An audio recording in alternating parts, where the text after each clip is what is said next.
November 23, 1996, Ethiopian Airlines Flight 961, carrying 175 passengers and crew, takes off from Addis Ababa. I was on a business trip and I was in Addis Ababa, Ethiopia, and I was moving down or traveling to Nairobi. I was meeting my husband. My husband is in Lagos.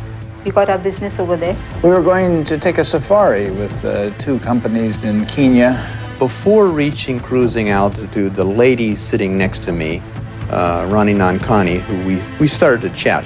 Everything was quite normal. Taking off, the announcements were very, very normal. Suddenly, terror shatters the calm. What I thought was somebody was crazy flitted down the right aisle real fast, saying things as he ran, and somebody came on the left-hand side down the aisle, and as they did so, I thought, uh-oh, here's hijacking. The hijackers storm the cockpit, announcing to the passengers that there will be a change in destination. Brandishing a fire extinguisher, which they claim contains a bomb, they tell the pilot they want to go to Australia.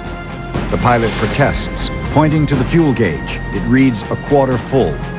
They will never make it. Some people screaming, some people crying, some other people in the back that were praying on the floor, including one of the stewardesses. So one father had 3 children on his lap trying to hold all of them together. After 3 hours, the pilot makes the inevitable announcement. The plane is out of fuel. He tells the passengers to prepare for a crash landing. There was a period of time that I thought to myself, well, you know, maybe I might die. I was thinking of God. I knew God is with me. It was so strong, the feeling was so strong. Like Ron was there, and then he said, I'm cold. My hands are cold, he told me. He said, I told him, let's join hands together. 5,000 feet. The plane speeds through its unavoidable descent. We're looking out the window to watch the aircraft descending toward the water. Impact is fast approaching. We took the position for crash landing, Ron and me. I took my glasses off with about 2 or 3 seconds to go, gave one bad last hard look at the hijacker who was standing up, started giving him an evil eye just like this. Hurtling at 200 miles per hour, they near the tropical island paradise of Grande Comoros, where a sunbathing couple is videotaping their vacation. Ethiopian. Well. What's it? I know, what's it? Oh, Philippines. What is this? Oh, what is The plane then, within a second or two thereafter, hit the water, and the first bump was rather gentle. Then there was a hard bump, uh-oh. And then it was tense, tumbling like a washing machine. And at that point I realized, I said, uh-oh, looks like I'm dead. 1 second later, I was in debris, and we heard a big swoosh, whoosh of water rushing into the aircraft. I was looking for Ron, and I was just looking around. Then I saw him coming out from the water, just very close to me, and his face was full of blood.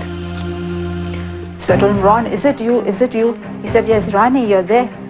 And we survived the air crash, he said. We are alive. My foot was bleeding real badly. It was sliced down the middle, so I was anxious to get somewhere, and also, worried about sharks, crocodiles. Pulled my foot up, and I saw my foot. It was just hanging on a piece of skin, like. I said, I'm alive. You know how you sort of talk to yourself. I'm alive. And then I looked for my wife, who had been sitting on my right. She was gone. I looked to the left, with a quick movement like that. And she was sitting there on my left instead of on my right. And she, too, was sitting upright in her seat. She looked okay. I said, are you okay? She said, I'm okay. Tourists who moments before had been enjoying holiday relaxation are now thrust into a life and death struggle to rescue survivors. I swam back to her and I inflated her vest. I disconnected her seatbelt, and she fell down toward me, and I said, just grab my neck. And he got hold of my hand and he pulled me towards him. And then I was so scared of my foot, I said, okay, then there's nothing you can do. Either it's there or it's not there. And so I swam out of the debris. I'm just paddling out of the debris. I'm swimming backwards. She's holding onto my neck. And I said, where are we going? Where are we going? And then we spotted a boat, and I simply swam to that boat. And then we got to the beach, and we were unloaded. Minutes before an idyllic resort, Grande Comoros now resembles a war zone.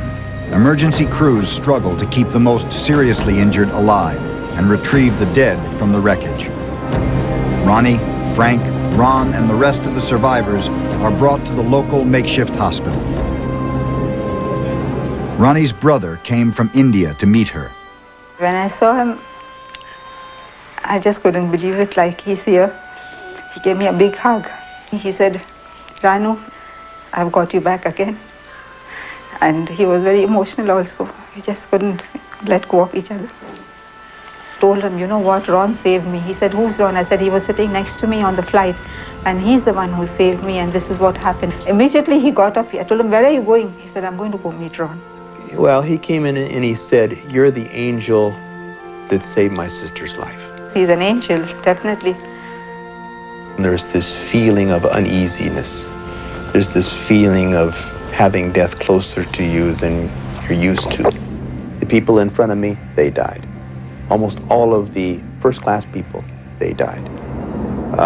And a great deal of the people who were back in economy, they drowned. And why me? Why me? And the only answer that I can say to that is, God wants me to do something here, so I'm here. And I don't know what that is, and I'm working on that one. 52 people survived Flight 961. 127 died, including all 3 hijackers. To this day, their motives remain a mystery.